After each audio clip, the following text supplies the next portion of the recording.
আয়াতুল কুরসি কেন তেলাওয়াত করবেন? কারণ রাত্রেবেলা একজন মালাক বা ফেরেশতা আপনাকে পাহারা দিবে ইনশাআল্লাহ।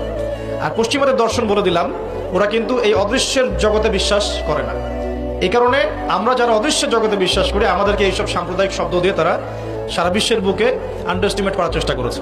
এগুলো ধরতে হবে। এগুলা সামনে আসেন। এখন কুরসির পরে কি আছে? এই কুরসির উপরে আছে একটা মহাসাগর। কি আছে? মহাসাগর। নাসা কি বলেছে এখন পর্যন্ত? এই জন্য আমরা কেউ বিশ্বাস করি না। কালকে যদি দেখবেন নাসা বলে দেয় হ্যাঁ একটা মহাসাগরের সন্ধান পাওয়া গেছে, পৃথিবী থেকে লক্ষ কোটি আলোকবর্ষ দূরে, নাম দিয়ে দিল যে .FM0000mm2, একটা নাম দিয়ে দিল। ওরা তো এরকম নাম দেয় আর কি, তাই না? বাস তখন কিন্তু দেখবেন সারা বিশ্বের মানুষ চোখ বন্ধ করে বিশ্বাস করবে কি না?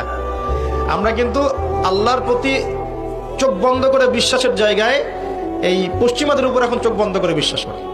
এটা কি বুঝেন? এটা কিন্তু শিরক হচ্ছে, এটাও শিরক হচ্ছে। তো একটা কথা মিস করে গেছি, ইব্রাহিম আলাইহিস সালাম